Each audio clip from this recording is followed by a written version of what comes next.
Hey guys, today we're going to go backwards. If we give you an equation in point slope, can you graph it?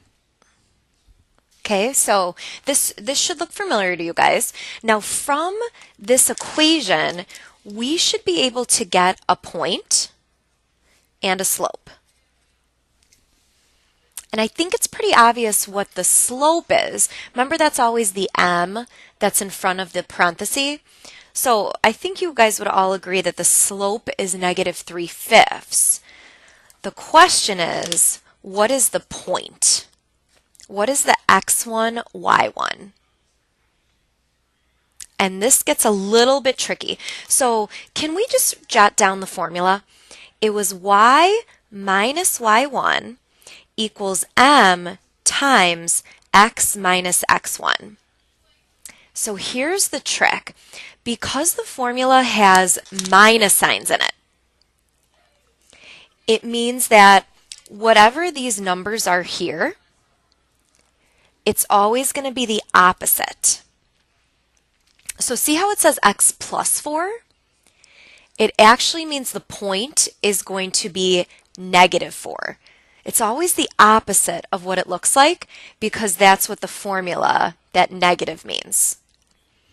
And same thing here. If it's y minus 2, that means that y1 is actually the opposite of -2. It's +2. And don't forget to always put the x first and then the y. And just remember, they're always opposite signs. Don't worry, we're going to do a bunch of these. Okay, so how do we graph it? Let's start by graphing the point, -4, 2. All right, that's our starting point. And then from that point, let's just do our rise over run a couple times. So from this point, we're going to go down 3, right 5. And let's do it one more time.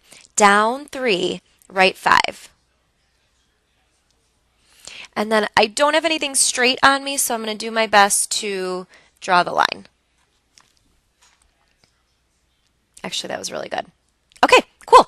So point slope form, it's really easy to graph. You just take the opposite point and the slope, and then just do it a couple times till you have a line. But let's try some more. Okay, so number 1, again, we need to take the point and the slope. All right, so what's the point? It's the opposite of the x, so +3, and then it's the opposite of the y, so -2. And then slope is obviously just the 2/3. That's just the m. Okay, so to graph it, we'll graph our point first. So 3, -2, right? That's just a point. And then let's just do rise over run a couple times. So up to right 3, up to right 3. You could also have gone the other direction, but that's our line.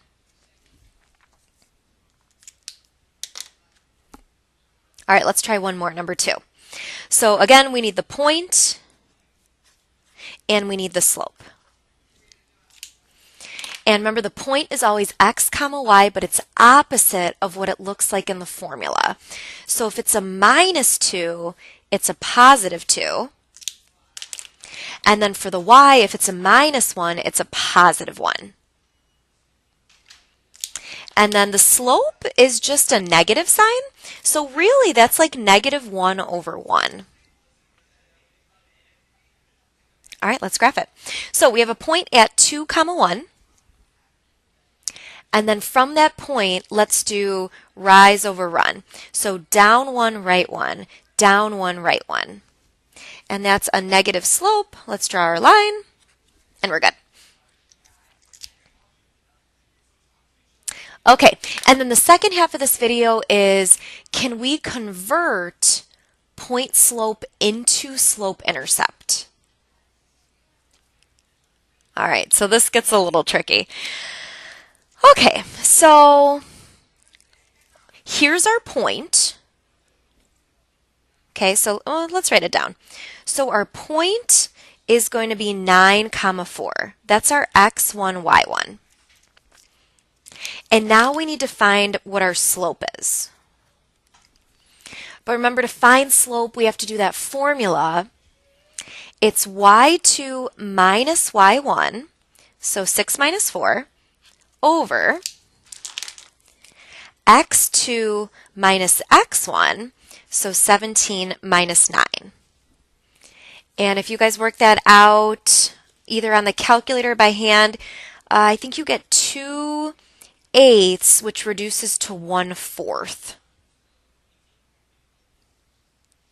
Okay, so using our point and our slope, let's plug it into point slope form. And remember, that's y minus y1 equals m times x minus x1. Oh, this is not going to be a pretty example. Yuck. Okay, so now the goal is, how do we convert point slope form into slope intercept form? And remember, slope intercept form is y equals mx plus b. Okay, so basically what you have to do is get y alone, and we have to distribute the 1/4. Okay, so let's start by distributing the 1/4, and this is going to be a little nasty, especially because I don't have a calculator. So 1/4 times x is 1/4 x, and then 1/4 times 9 is just 9/4. And if you guys had a calculator, this would be really easy. And then to get y alone, we just have to add the 4 to both sides. Okay, so these cancel, and we get y equals 1/4 x, and then with a calculator, what's negative 9/4 plus 4? And that would be 7/4, I think. If we get a common denominator, yeah, plus 7/4. But you guys would just type this in the calculator. Okay, I'm going to do one more of these because I know these are really hard, and then don't worry, we're going to practice these like crazy in class. So the starting point we need, and we need the slope. Okay, so I'm going to use this first point, and that's going to be 3 comma negative 8. Right, the parentheses, the x, and this is the y. And then for slope, we have to do y2 minus y1. So negative 16 minus the negative 8 over x2 minus x1, so 7 minus 3. And if you guys work that out on the calculator, it ends up being negative 8 over 4, which is negative 2. Okay, so the slope is negative 2. Okay, point slope form is the easy one. It's y minus y1, so negative 8, equals m, which is negative 2, times x minus x1, which is 3. All right, and then to convert it into slope-intercept form, we have, well, first of all, minus a minus, let's just make that a big plus. But if you want to convert it into slope-intercept, we have to distribute first. So we have y plus 8 equals negative 2x plus 6. And then we need to subtract the 8 over to the like term on the other side. Because then it'll be y equals mx plus b. So final answer, y equals negative 2x minus 2, if you just add these together. So this one wasn't as bad. All right, guys, that was a tough lesson. Thanks for watching. We will practice the next time I see you.